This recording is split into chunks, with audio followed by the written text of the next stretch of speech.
ನನಗೂ ನನ್ನ ಜೈ ಇದ್ದಿದ್ರೆ ನಾನು ಇಷ್ಟೊತ್ತಿಗಾಗಲೇ ಮದುವೆ ಮಾಡ್ಕೊಂಡು ಆರಾಮಾಗಿರ್ತೈತೆ. ನನ್ನ ಮಗ ಅಂತೂ ಇಂತೂ ಮದುವೆ ಆಯ್ತಾವನೆ. ಯಾಕೆ ಜೈ ನನಗೆ ಕೈ ಕೊಟ್ಬಿಟ್ಟೆ ನೀನು? ನಾನು ಹೆಂಗೋ ನೀನು ಎಷ್ಟು ಪ್ರೀತಿ ಮಾಡ್ತಿದ್ರು ಅಷ್ಟೇ ಬಿಡು. ಹೆಣ್ಮಕ್ಳು ನಂಬಾರ್ದು. ನನ್ನ ಮಗಂದು ಹೆಂಗೋ ಜೀವನ ಸೆಟ್ಲಾಯಿತು.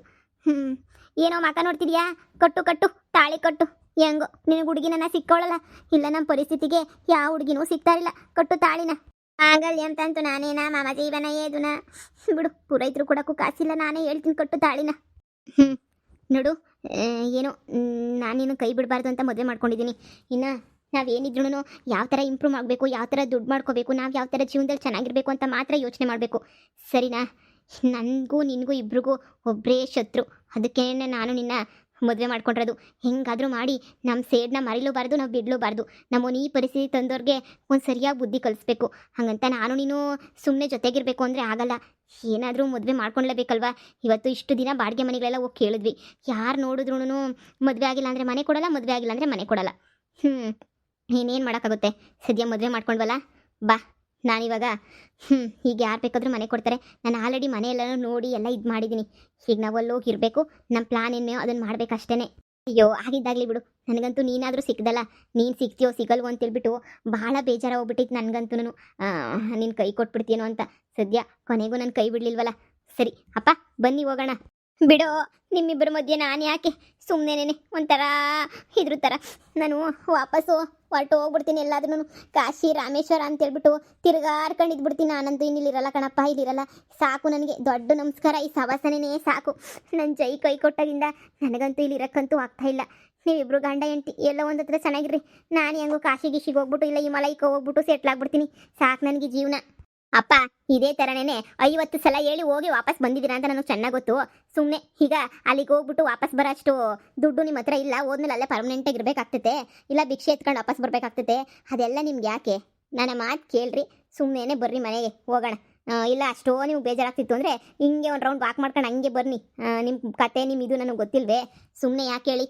ಅಯ್ಯೋಪ್ಪ, ಮನೆಗೆ ಹೋಗೋಣ ಸಾಕು. ನನಗಂತೂ ನಿಮ್ಮಿಬ್ರು ಡ್ರಾಮಾ ನೋಡೋಕ್ಕಾಗ್ತಾ ಇಲ್ಲ. ಏನೋ ನಿಮ್ಮಪ್ಪ ಒಂಥರ ನೀನೊಂಥರ. ಈ ವಯಸ್ಸರು ನಿಮ್ಮಪ್ಪಂಗೆ ಹುಡುಗಿ ಬೇಕಂತೆ, ಹುಡುಗಿ. ನೀವಿಬ್ರು ನೋಡಿ ನಂಗೆ ಹೊಟ್ಟೆ ಉರಿತೈತೆ. ನಾನು ಹಿಂಗೆ ಒಂದು ರೌಂಡ್ ಆಡ್ಕೊಂಬಿಟ್ಟು ಬರ್ತೀನಿ. ನಮ್ಮಪ್ಪ ಒಂಥರ ಕ್ರೇಜಿ. ಸರಿ ಸರಿ ಬಾ. ನೀನು ಮನೆ ಮಾಡಿದ್ದೀನಿ ಅಂತಂದಲ್ಲ, ನನಗೆ ಹೇಳಲೇ ಇಲ್ಲ. ನನಗೆ ಹೇಳಿದ್ರೆ ನಾನು ಹುಡುಕ್ತಾ ಇದ್ನಲ್ವಾ. ನಂಗೆ ಎಲ್ಲಿ ಯಾವ ಜಾಗದಾಗೆ ಬೆಸ್ಟ್ ಪ್ಲೇಸಲ್ಲಿ ಬೇಕು ಅಂತೇಳ್ಬಿಟ್ಟು ಮನೆನ ಹುಡುಕಿದ್ದೀನಿ. ಅಷ್ಟು ಸಾಕು ತಾನೇ? ಬಾ ಮನೆಗೆ ಹೋಗೋಣ. ನನಗಂತೂ ಎಲ್ಲ ಕೇಳಿ ತಲೆ ಕೆಟ್ಟೋಗ್ಬಿಟ್ಟೈತೆ. ಇನ್ಮೇಲೆ ನಾವು ಚೆನ್ನಾಗಿರ್ಬೇಕು. ನಮ್ಮ ಸೈಡ್ ನಾವು ಮರಿಬಾರ್ದು. ಬಾ ಹೋಗೋಣ. ಈ ಮನೆ ಯಾಕೆ ನೋಡಿದೆ? ಅದು ಈ ಏರಿಯಾದಲ್ಲಿನೇ ಯಾಕೆ ನೋಡಿದೆ? ಅದೆಲ್ಲ ಹೇಳ್ತೀನಿ, ಮೊದಲು ಫ್ರೆಶ್ ಆಗಿ ಬಾ. ಏನು ಮಾಡ್ತಾವ್ರೆ? ನಾನು ನೀನು ಅಯ್ಯೋ ಅನ್ನಿಸ್ಕೊಂಡು ಸ್ವಿಮ್ಮಿಂಗ್ ಫೂಲಾಗಿ ಆಟ ಆಡ್ತಾ ಇದೆಯಲ್ವಾ ನೀನು? ಇಡಿಯಟ್. ನೋಡ್ಕೊತೀನಿ ಕಣ, ನೋಡ್ಕೊತೀನಿ.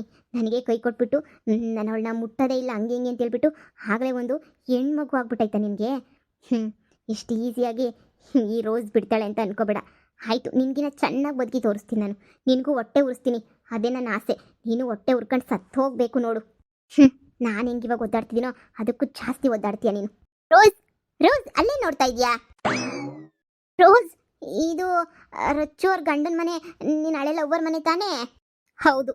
ಅಯ್ಯೋ, ಈ ಕಿಟಕಿ ಒಳಗಡೆ ನೋಡಿದ್ರೆ ನಿನ್ನ ಲವ್ವರ್ ಮನೆ ಕಣ ಥರ ಮನೆ ಯಾಕೆ ಮಾಡಿದ್ಯಾ? ಅದ್ರ ಅವಶ್ಯಕತೆ ಏನಿತ್ತೇಳು? ಬೇಕು, ನಾನು ಈ ಪರಿಸ್ಥಿತಿಗೆ ತಂದೋನ್ಗೆ ನಾನು ಒಂದು ಗತಿ ಕಾಣಿಸ್ಬೇಕು. ಅದಕ್ಕೆ ಈ ಪರಿಸ್ಥಿತಿನಾಗ ಸರಿ ಹೋಗಲ್ಲ. ಒಂದೊಳ್ಳೆ ಟೈಮ್ ಬರಬೇಕು. ಆ ಟೈಮ್ಗೋಸ್ಕರನೇ ಕಾಯ್ತಾ ಇದ್ದೀನಿ. ಅಲ್ಲಿ ತನಕ ಇದೇ ಮನೆಗಿರ್ಬೇಕು ನಾವು. ಅದೇ ಹೆಂಗೋ ಈ ಚಿಕ್ಕ ಮನೆ, ಪರವಾಗಿಲ್ಲ, ಅಡ್ಜಸ್ಟ್ ಮಾಡ್ಕೊಂಡು ಜೀವನ ಮಾಡೋಣ. ನೋಡು, ಆರಾಮಾಗಿರು, ನೀನೇನು ತಲೆ ಕೆಡಿಸ್ಕೋಬೇಡ. ನಾವು ಮೊದಲು ಥರ ಹಾಗೆ ಆಗ್ತೀವಿ. ನೀನೇನು ಹಿಂಗೆ ಹೇಳ್ತಿದ್ಯಾ? ಹಳೆ ಲವರ್ನ ನೋಡ್ಕೊಂಡು ನನ್ನ ಜೊತೆ ಸಂಸಾರ ಮಾಡ್ತೀನಿ ಅಂತ ಹೇಳ್ತಾ ಇದೆಯಾ ನೀನು? ಈ ಮನೆ ಯಾಕೆ ಬೇಕು ನಮಗೆ? ಕೈ ಕೊಟ್ಟಿದ್ದು ಆಯಿತು, ಅವ್ರು ಮೋಸ ಮಾಡಿದ್ದು ಆಯಿತು, ಎಲ್ಲನೂ ಆಯಿತು.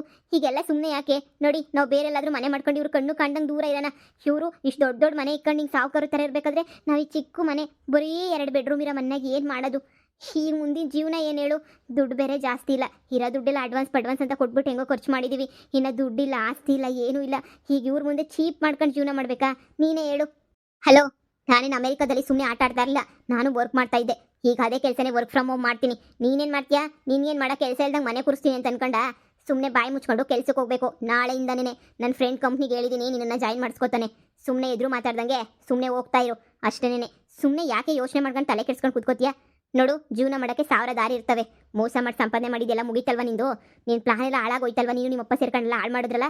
ಈಗ ಬೇರೆ ದಾರಿ ಇಲ್ಲ. ಬಾಯಿ ಮುಚ್ಕೊಂಡು ನಾಳೆಯಿಂದ ಕೆಲ್ಸಕ್ಕೆ ಹೋಗು. ಚಿನ್ನ, ಹನಿಮೂನನ ಮುಗಿಸ್ಕೊಂಡು ಹೋಗ್ಬಿಡ್ತೀನಿ. ಬ ಅದು ನಿನ್ನ ಜೊತೆ ಇನ್ನು ಈಗ ತಾನೇ ಮದುವೆ ಮಾಡ್ಕೊಂಡಿದ್ದೀವಿ, ಆಗಲೇ ನೀನು ಅದು ಇದು ಅಂತಿಲ್ಲ.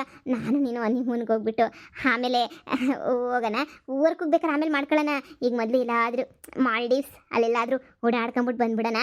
ಈಗ ನೀನು ಬಾಯಿ ಮುಚ್ಕೊಂಡು ಹೋದ್ರೆ ಅಷ್ಟೇ ಸಾಕು. ನಾನು ಇಲ್ಲೇ ಕೂತ್ಕೊಂಡು ಇಲ್ಲೇ ವರ್ಕ್ ಮಾಡ್ತೀನಿ. ಅವ್ರ ಮಕ್ಕ ನೋಡಿದಾಗೆಲ್ಲ ಪ್ರತಿದಿನ ಉರಿದೋಗ್ಬೇಕು. ಸರಿನಾ? ಅಮರೇ, ಮನೆ ಕೆಲಸಕ್ಕೆ ಹೇಳ್ಕಳ್ಸಿದ್ರಲ್ಲ ನೀವು ನನಗೆ. ನಾನೇ ಹೇಳ್ಕಳ್ಸಿದ್ದು. ಇಲ್ಲಿಗೆ ಹೊಸ್ದಾಗಿ ಬಂದಿದ್ದೀವಿ. ಆ್ಯಕ್ಚುಲಿ ನಾನು ಫಾರಿನಿಂದ ಬಂದೆ. ಈ ಮನೆ ತುಂಬ ಇಷ್ಟ ಆಯಿತು, ಇಲ್ಲೇ ಸೆಟಲ್ ಆಗಬೇಕು ಅಂತ ನೋಡ್ಕೊಂಡಿದ್ದೀವಿ. ಇಲ್ಲಿ ಅಕ್ಕಪಕ್ಕ ಯಾರು ಚೆನ್ನಾಗಿ ಕೆಲಸ ಮಾಡ್ತಾರೆ ಅಂತಂದರೆ ನಿಮ್ಮ ಹೆಸರೇ ಹೇಳಿದ್ರು. ಇನ್ಮೇಲೆ ಡೈಲಿ ಮನೆಗೆ ಬಂದುಬಿಟ್ಟು ಸ್ವಲ್ಪ ಕಸ ಗುಡಿಸೋದು, ಪಾತ್ರೆ ತೊಳೆಯೋದು, ಅಡುಗೆ ಅದೆಲ್ಲ ನೀವೇ ನೋಡ್ಕೋಬೇಕು. ಮಂತ್ಲಿ ಎಷ್ಟಾದರೂ ಪರವಾಗಿಲ್ಲ, ಅಮೌಂಟ್ ನಾನು ಕೊಡ್ತೀನಿ. ಆಯಿತು ಬರ್ತೀವಿ, ಆದರೆ ಹೊಸಿ ಲೇಟ್ ಆಯ್ತದೆ ಬರೋದು ನಾವು. ಯಾಕಂದರೆ ನಾವು ನಮ್ಮ ಇವ್ರ ಮನೆಗೆ ಸಾವುಕಾರ ಮನೆಗೆ ಹೋಗ್ಬಿಟ್ಟು ಅದೆಲ್ಲ ಕೆಲಸ ಮಾಡ್ಬಿಟ್ಟು ಬರೋದು ಭಾಳ ಲೇಟ್ ಆಗ್ತೈತೆ. ಒಂದು 10 ಗಂಟೆ ಹಂಗೆ ಆಗ್ತೈತೆ. 10 ಗಂಟೆಗೆ ನಿಮಗೆ ಸರಿ ಅಂತಂದರೆ ಪರವಾಗಿಲ್ಲ, 10 ಗಂಟೆಗೆ ಬಂದ್ಬಿಟ್ಟು ಮಾಡ್ಕೊಡ್ತೀನಿ. ಇಲ್ಲ ಬೇಗ ಬೆಳಿಗ್ಗೆ 5 ಗಂಟೆಗೆ ಬರಬೇಕು, 6 ಗಂಟೆಗೆ ಬರಬೇಕು ಅಂದರೆ ಆಗದಿರೋ ಕೆಲಸ. ನೋ ಪ್ರಾಬ್ಲಮ್, ನೀನು 10 ಗಂಟೆಗೆ ಬಾ, ಅದರಲ್ಲೇನು ತೊಂದರೆ ಇಲ್ಲ ನಮಗೆ. ಆದರೆ ಬಂದು ಅಚ್ಚುಕಟ್ಟಾಗಿ ಮಾಡೋಗು. ನಿಂಗೆ ಎಷ್ಟು ಬೇಕೋ ಅಷ್ಟು ಅಮೌಂಟ್ ಕೊಡ್ತೀನಿ, ಎಲ್ಲ ಮಾಡ್ತೀನಿ. ಓಕೆನಾ? ಓಕೆ ಮೊರೆ, ಆಯಿತು. ನೀವು ಹೇಳ್ದಂಗೆ ಆಯಿತು ಬಿಡಿ. 10 ಗಂಟೆಗೆ ಬಂದು 12 ಗಂಟೆ ಅಷ್ಟೊತ್ತಿಗೆ ಪಟ ಪಟ ಪಟ ಪಟ ಅಂತ ಎಲ್ಲ ಕೆಲಸ ಮುಗಿಸ್ಕೊಟ್ಬಿಟ್ಟು ಹೋಗ್ತೀವಿ. ಮನೆಗೆ ಎಷ್ಟು ಜನ ಇದ್ದೀರಾ? 3 ಜನ ಇದ್ದೀವಿ. ಆಯ್ತು ಮೇಡಮ್ ಅವರೇ, ನಮ್ಗೆ 10 ಗಂಟೆ ಮೇಲೆ ಏನು ಕೆಲಸ ಇರಲ್ಲ. 10 ಗಂಟೆ ತನಕ ಬೇರೆ ಮನೆಗೆ ಹೋಗ್ತೀವಿ, 10 ಗಂಟೆಯಿಂದ 12 ಗಂಟೆ ತನಕ ನಿಮ್ಮ ಮನೆಗೆ. ಏನು ತಲೆ ಕೆಡಿಸ್ಕೊಬೇಡಿ, ಅಡುಗೆ ತಿಂಡಿ ಎಲ್ಲ ಮಾಡ್ಕೊಡ್ತೀನಿ. ತಾಯಿ ನಮ್ಮಮ್ಮ, ನೀನು 10 ಗಂಟೆಗೆ ಬಂದರೆ ನಮ್ಗೆ ತಿಂಡಿ ಏನು ಮಾಡ್ಕೊಡೋಕ್ಕಾಗ್ತದಾ? ಅದೆಲ್ಲ ಆಗ್ದಿರೋ ಕೆಲಸ. ರೋಸ್ 10 ಗಂಟೆಗೆ ಬಂದರೆ ಎಲ್ಲಿ ಕೆಲಸ ಮಾಡ್ತಾಳೆ ಅವಳು? ನಾನು ಹೇಳಿದ್ನಲ್ಲ, ನಂಗೆ ಇವಳೇ ಕೆಲ್ಸಕ್ಕೆ ಬೇಕು ಅಂತ ಹೇಳಿ. ನೀನು ಸುಮ್ಮನೆ ಇದ್ರೆ ಸರಿ. ಬುಡಿ ತಿಂಡಿ ಮಾಡ್ಕೊಳ್ಳಿಲ್ಲ ಅಂದ್ರೆ ಅಂತೆ, ತಿಂಡಿ ಒಂದು ಮಾಡ್ಕೊಳ್ಳಿ, ಬಂದ್ಬಿಟ್ಟು ಅಡುಗೆ ಪಡಿಗೆಲ್ಲ ನಾನೇ ಮಾಡ್ಕೊಡ್ತೀನಿ. 10 ಗಂಟೆಗೆ ಬರ್ತೀನಲ್ಲ, ಅಡುಗೆ, ಮನೆ ಕೆಲಸ, ಕಾಸ, ಪಾತ್ರೆ, ಬಟ್ಟೆ ಎಲ್ಲ ನಾನೇ ನೋಡ್ಕೊಂತೀನಿ. ಸರಿ, ನೀನು ನಾಳೆಯಿಂದ ಕೆಲ್ಸಕ್ಕೆ ಬಾ. ಸರಿ ಮೇಡಮ್ ಅವರೇ, ಆಯಿತು. ನೀವು ಟೈಮಿಂಗ್ಸ್ ಒಪ್ಕೊಳ್ಳಲ್ಲ, ನಾನು ಬರಲ್ಲ ಅಂತ ಏನು ಅನ್ಕೊಂತ ಇದ್ದೆ. ಕೊನೆಗೂ ನನ್ನ ಟೈಮಿಂಗ್ಸ್ನ ನೀವು ಒಪ್ಕೊಂಡ್ಬಿಟ್ರಲ್ಲ, ಅಷ್ಟೇ ಸಾಕು. ಸರಿ, ನಾನಿನ್ನು ಬರ್ತೀನಿ. ನಾಳೆ ಬೆಳಿಗ್ಗೆ 10 ಗಂಟೆ 10:30 ಬಂದ್ಬಿಡ್ತೀನಿ ನೋಡಿ. ಆಯಿತು. ರೋಸ್, ನಿಂಗೇನು ತಲೆ ಕೆಟ್ಟೈತಾ? ಇವಳನ್ನ ಕೆಲ್ಸಕ್ಕೆ ಇಟ್ಕೊಂತ ಇದೆಯಾ? ನಮ್ಮ ಹತ್ರನೇ ಕಾಸಿಲ್ಲ, ಮನೆ ಕೆಲಸ ಎಲ್ಲ ನಾನೇ ಮಾಡ್ತಾ ಇದ್ದೆ. ಕಸ ಗುಡ್ಸೋದು, ಪಾತ್ರೆ ತೊಳೆಯೋದು, ಅಡುಗೆ ಮಾಡೋದು, ಇನ್ನೂ ಏನೇನು ಕೆಲಸ ಇತ್ತು ಎಲ್ಲ ಕೆಲಸನೂ ನಾನೇ ಮಾಡ್ತಾ ಇರಲಿಲ್ವಾ? ಇವಳಿಗೊಂದು 20,000 ದಂಡ ಕೊಡಬೇಕಾ ನೀನು? ಈ 20,000 ರೂಪಾಯಿಗೆ ನಮ್ಮ ಜೀವನನೇ ನಡೆಯೋದು. ಬಾಡಿಗೆ ಕಟ್ಟಬೇಕು, ಜೀವನ ಮಾಡಬೇಕು, ಎಷ್ಟೊಂದೈತೆ. ನೀನು ಹೋಗಿ ಇವಳನ್ನ ಕೆಲ್ಸಕ್ಕೆ ಬೇರೆ ಇಟ್ಕೊಂಡಿದ್ಯಾ. ಅದಕ್ಕೆ ಹೇಳೋದು, ನೀನು ಇನ್ನೂ ಸ್ವಲ್ಪ ತಗ್ಗಿ ಬಗ್ಗಿ ನಡೆಯೋದು ನೀನು ಕಲ್ತಿಲ್ಲ ಅಂತ ಹೇಳ್ಬಿಟ್ಟು ನಿನ್ನ ತಲೆನಾಗೆ ಏನೇನೂ ಇಲ್ಲ. ಅದು ಬೇರೆ ಅವಳು 10-10:30 ಬರ್ತಾಳಂತೆ. ಅಲ್ಲಿ ತನಕ ಯಾರು ಕಾಯ್ತಾ ಇರ್ತಾರೆ? ಅಷ್ಟೊತ್ತಿಗೆಲ್ಲ ಕೆಲಸ ಮುಗ್ದೇ ಹೋಗಿರ್ಬೇಕು ತಾನೇ. ನೋಡು, ಅವಳನ್ನ ನಾನೇನು ಮನೆ ಕೆಲಸಕ್ಕೆ ಇಲ್ಲ ಏನೋ ಮಾಡ್ತಾಳೆ ಅಂತ ಹೇಳ್ಬಿಟ್ಟು ನಾನೇನು ಅವಳನ್ನ ಇಟ್ಕೊಂತ ಇಲ್ಲ ಮನೆಗೆ. ಅವಳು ಬೇರೆ ಏನೂ ಅಲ್ಲ, ಇರೊಚ್ಚು ಮನೆಗೆ ಕೆಲಸ ಮಾಡಕ್ಕೆ ಹೋಗೋಳು ಇವಳೇನೇನೆ.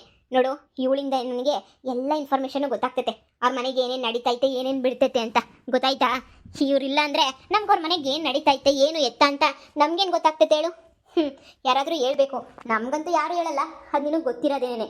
ಈಗ ಸದ್ಯಕ್ಕೇನು ಅಂತ ಹೇಳಿದ್ರೆ ಇವಳ ಮೂಲಕನೇ ನಾನೆಲ್ಲ ತಿಳ್ಕೊಬೇಕು. ಅಂದ್ರೆ ನೀನು ನನ್ನ ಜೊತೆ ಸಂಸಾರ ಮಾಡೋಕ್ಕಂತೂ ಇಲ್ಲ, ಬರೀ ಸೇಟ್ ತಿರ್ಸ್ಕೊಳಕ್ಕೆ ಅಂತಲೇ ಮದುವೆ ಮಾಡ್ಕೊಂಡಿದ್ಯಾ ನನ್ನ? ಹಾಗೆ ಅನ್ಕ. ನಿನ್ಗೇನಾದ್ರೂ ಇಷ್ಟ ಇಲ್ಲ ಅಂತಂದ್ರೆ ನೀನು ಬಿಟ್ಟು ಹೋಗ್ಬೋದು. ನಾನೇ ನಿನ್ನ ಕಾಲಿಟ್ಕೊಂಡಿಲ್ವಲ್ಲ, ನೀನೇ ತಾನೇ ನಾನು ಕಾಲಿಟ್ಕೊಂಡಿದ್ದು ಮದುವೆ ಆಗು ಅಂತ ಹೇಳ್ಬಿಟ್ಟು. ಓಕೆ, ನೀನು ಮದುವೆ ಆಗು ಅಂತ ಹೇಳ್ತಿದ್ದೀನಿ, ನಾನು ಮದುವೆ ಆಗಿದ್ದೀನಿ. ನಿನಗೆ ಇಷ್ಟ ಇದ್ರೆ ನನ್ನ ಜೊತೆ ಇರು, ಇಷ್ಟ ಇಲ್ಲ ಅಂದರೆ ನಿನ್ನ ದಾರಿ ನೀನು ನೋಡ್ಕೊಂಡು ಹೋಗ್ಬೋದು. ನಾನೇನಾದರೂ ನೀನು ಫೋರ್ಸ್ ಮಾಡ್ತಾ ಇದ್ದೀನಿ ನನ್ನ ಜೊತೆ ಇರು ಅಂತ? ಈ ಹುಡುಗಿಯರ್ನ ಹೆಂಗೆ ಯಾವ ಕಡೆಯಿಂದ ಯಾವ ಕಡೆ ನಂಬಬೇಕು ಅಂತಲೇ ಗೊತ್ತಾಗ್ತಿಲ್ವಲ್ಲಪ್ಪ. ಎಲ್ಲ ವಿಚಿತ್ರ ಹುಡುಗಿಯರು, ಒಬ್ಬರೂ ನಂಬಕ್ಕಾಗ್ತಿಲ್ಲ. ನನ್ನ ಜೊತೆ ಸಂಸಾರ ಮಾಡೋಕ್ಕೆ ಮದುವೆ ಮಾಡ್ಕೊಂಡವಳೆ ಅಂದರೆ ಇವ್ರ ಮನೆ ಪಕ್ಕದಾಗ ಮನೆ ಮಾಡಿಬಿಟ್ಟು ನನ್ನ ಹಾಳು ಮಾಡೋಕ್ಕೆ ಮದುವೆ ಮಾಡ್ಕೊಂಡವಳು ಇವಳು.